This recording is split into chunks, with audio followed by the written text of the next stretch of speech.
plan on being on here too long, but I just wanted to see how everybody's doing.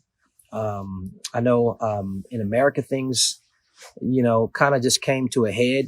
I prophesied about this being a year, or an age rather, of revealing. And I think that, that is exactly what's been happening. And I can't say that I'm really shocked by what happened in our nation at the Capitol, at all. In fact, it was one of the things that I was greatly concerned about in our country because of, just a lot of the rhetoric, and I won't trace that rhetoric back to one source solely, because there are many sources of the rhetoric that I think that help to divide us and really bring that division up to levels to where it becomes like, violent. Quite frankly, some of the ways that social media works plays a part in it. Whereas, or wherein whatever you like is what you see, which is a problem, and that'll preach.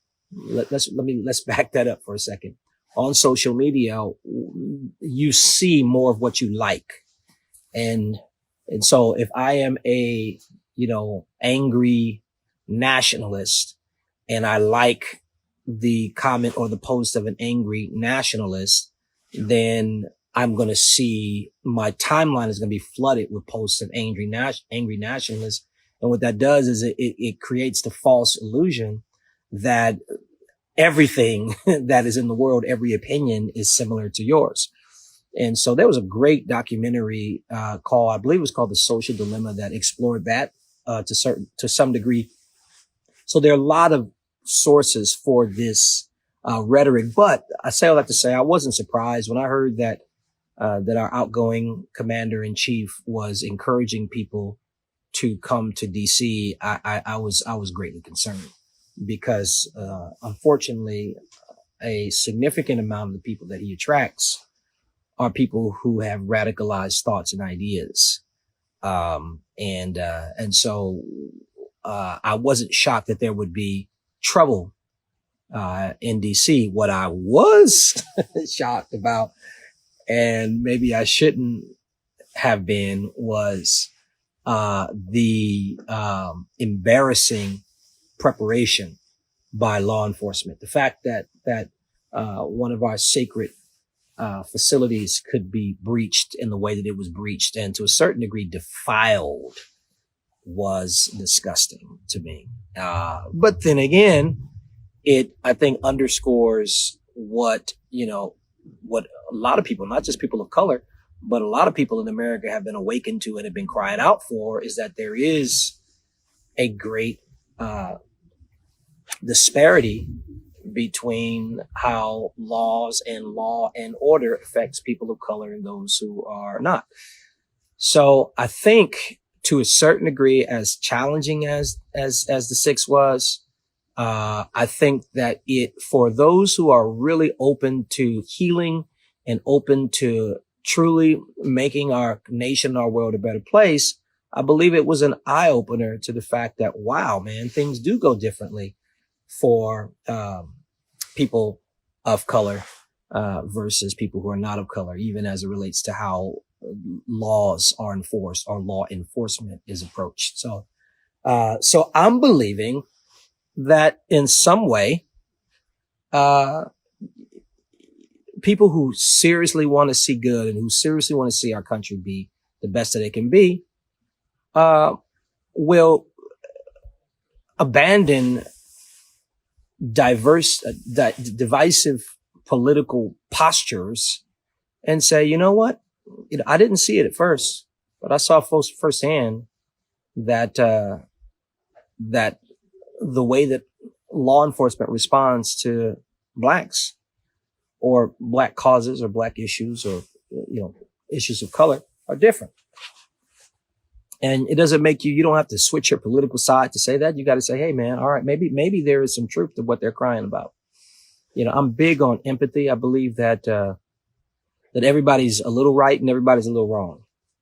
And I think that if we are just a tad bit more empathetic, being present and listening to what people's concerns are, some people are straight out irrational, and I do have a philosophy, never argue with a fool. However, if you're really truly seeking good for our country, as I am, then we can have a talk. I'll respect you, you respect me. We may agree to disagree. But one thing that we cannot disagree about was the fact that if those protesters storming, the gates were African American, Latino, or whatever, man, it would have been a massacre. And someone could say, you don't know that. Well, I would bet my life savings that would be the case. Anyway, I'm just checking in. So what should we do? Where should we be? Where should we live? You know, I want to get through these next couple of weeks. I don't think the world is going to change overnight. But I do think that we've been through a challenging season, and I personally am not convinced that our leadership, the leadership in this country, has been its finest. I'm praying that this thing that happened on Capitol Hill would bring a spirit of revival to every politician, to every congressman, to every senator, that we would recognize that that politics and politicking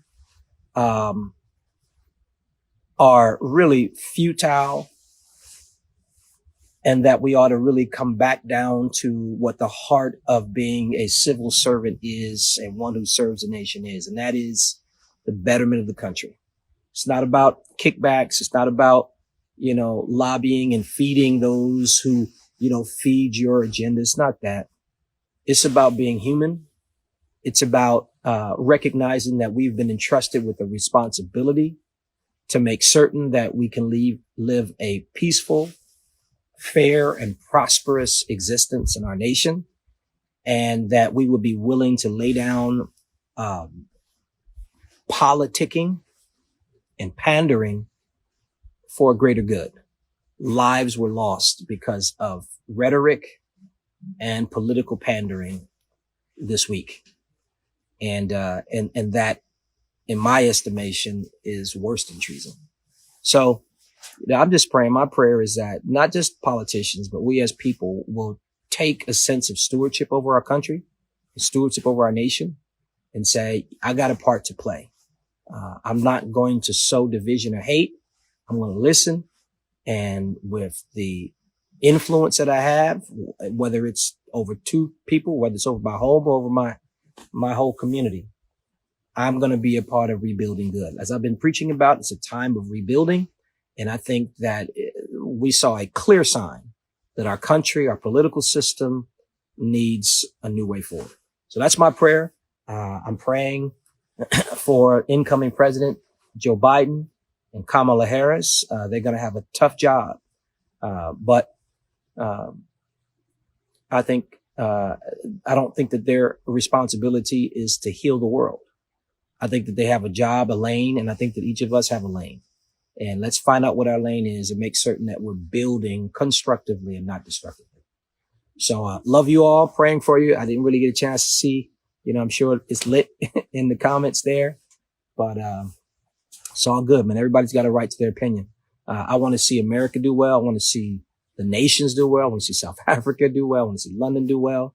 And I believe that we are a shining light that unfortunately didn't shine so bright the other day. But that's all right. Today's the 8th. It's a number of new beginnings.